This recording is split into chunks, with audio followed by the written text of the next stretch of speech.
So what were the gay men in San Francisco like? What was the culture like? Or what Well, kind it of... was interesting. I did have kind of a boyfriend at one point who was a carpenter, actually. And he used to come and serenade my mother on the guitar. Really? Yes. Very nice. Louis Alderdice. Very, very nice person. Yeah. Italian tunes? Italian tunes. Well, he was, I think Alderdice, he must be German or Swedish or something, but he was an orphan, adopted, so I don't know what his didn't know about his background. How did he look like? Was he? He was actually not physically my type of person. He was tall and blonde, and I usually liked shorter, darker complected people. Did he serenade you as well? He would serenade me. Wow. And then when I went back to Paris once, he went, and I came back, and he said, "Well, I've got to talk to you," and he said, I don't want to see you anymore. And he got married for 5 years, and then came back to see me again after divorce. I see. But then he was very impatient after that. He said, "You don't love me, and you got to tell me, or I'm not going to stay around." And I said, "Well, I'm not a water faucet." So that was interesting. Very hot-blooded. Yeah, he said, "Well, if you love me, you'd tell me." And I said, "Well, you have to let things take their course." But he was very impatient and disappeared. So, what was the gay lifestyle like then? A lot of bars too. There were a lot of bars, and then the baths and. I never went to baths, but there were baths. Then when we bought the bar in '80, then all of a sudden. It was an old straight bar, a Siemens bar, and we had to remodel it because it was really very filthy. This is 1980, after your retirement from after I retired from the federal government. I see. December 31st, '79. So what prompted you to buy a bar? Pat, my first partner, he talked me into it. He said, "We're going to buy a bar." And then when he said it was going to be a gay bar, I said, "What am I going to do?" I said, "I can't tell my mother." He said, "This is the '80s." I said, "It may be, but my mother was born in the 1800s. I see. And I said, "However, she's very modern and progressive." But I said, "If she asks me, I will tell her. But I'm not going to volunteer it." So what did you tell your mom? I just said we bought a bar. I see. And she said, "I want to see it." Uh-oh. So we drove by it one night, and I said, "It's there." And she said, "Well, I didn't see anything." And I said, "Well, once you've seen one bar, you've seen them all." And I think she got the message that I didn't want to show her. So she never asked again. My mother was very clever that way. So Pilsner Inn is located 225 Church, right? Right off the market. It's right off the market. Was that area very gay then? No, not at all. So it's you're not right in gay central in the Castro. In fact, if you walked without going down Market Street, you'd walk about 6 or 7 blocks before you got there. But if you diagonally down to Market Street, it's like 3.5, 4 blocks. I see. So how did that location attract you? Well, Pat wanted it. I see. He said, "It's a bar and we'll change it." We'll change it. Yeah, and so we changed it. Make it gay. Yeah, and so that's what he told the seller. Okay. And the seller was an old Irishman, and he said, "Well, maybe that's what the neighborhood needs." Really? So was that the very first gay bar in the neighborhood? Yes. So that's before the one across the street. Oh yeah, that was long before. That was a straight bar. The only thing was the home, which is Home Restaurant now, the back was a little tiny bar, and I think it was gay or mixed or something, but that used to be called Church Street Station, the restaurant, and then I don't remember what the little bar was called, but it was kind of mixed. But there was hardly anybody in the neighborhood. At night it was really deserted. So there was no foot traffic then at that time? Very little foot traffic. It was more like a residential...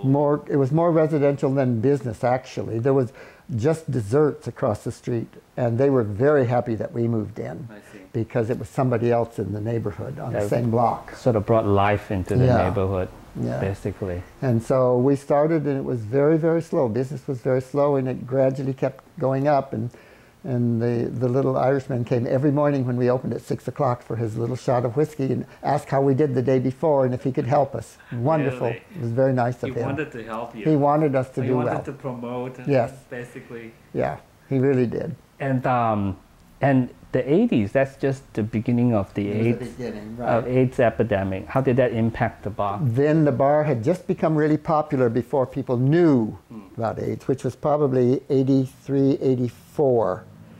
And then all of a sudden, people started dying. And at first they didn't know what it was, and then it was one thing and another, and we lost a lot. We probably lost 50% of our customers within the next 10 years. I see. And then new ones started coming, but business had gone really to a peak at that point, and then it leveled off and started going down. I see. And then we started changing our hours, not opening at 6 anymore. We started opening at 7. And then we started opening at 9 and 7 on Saturday and Sunday. 7 a.m. a.m. Yeah, a.m. Who would come in? I'm always curious. Who would come in at 7 a.m.? When we were opening at 6 a.m., there was a line out in front. Really? People were going south of Market to dance places all night. I see. And then on the weekends? On the weekends. And then at 6 in the morning, they'd be standing out waiting to get in the bar when it opened up. I see. That's very interesting. Yes. Does that still happen today? No. Well, I don't think so. We don't open till 10.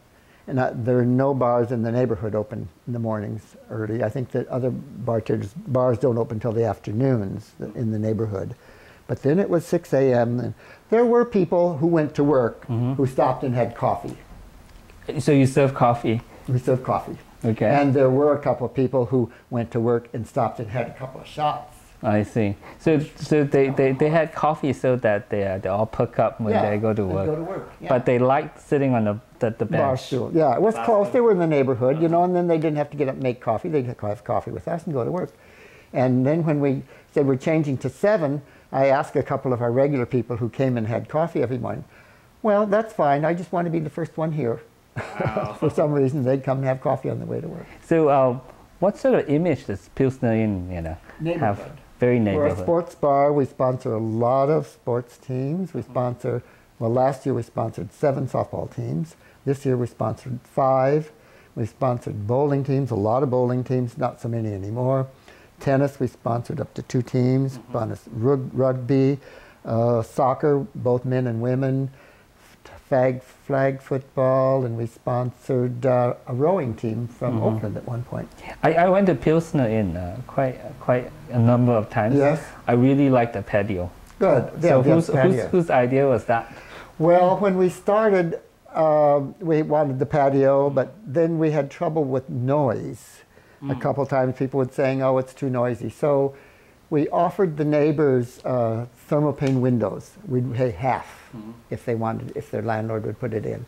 So we did it behind us. We talked to the owners and we put that in, and we built a wall that's about 8 or 9 feet tall within 4 feet from the back, so that would keep the noise from going. And then we put acrylic slanted at the top in on all 3 sides, so that the noise would reverberate inside. I see. It's sort of contained that way. It's sort of contained. Yeah. So any famous celebrities or local politicians or? Well, we've had local politicians. We've had the celebrity who wrote, what's his name? The city.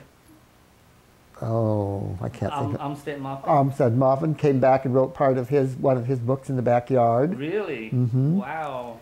And then we've had other local, Board of Supervisors. Did Harvey Milk ever step in? Yes, he did. He was in there more than once.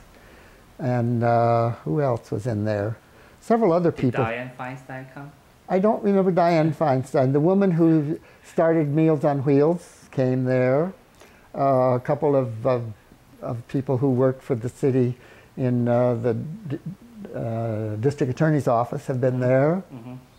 I can't think who else, but we've had a lot of different people, and probably some who never say, I see. Yeah. It's always crowded. It's always crowded on, especially on weekends. Less than it used to be. Our busiest times were probably 2 years ago, before the economy started going down. But it's been good. I have no complaints. So you've seen it all the different cycles. Yes, we've seen all cycles. That's great. And that's great.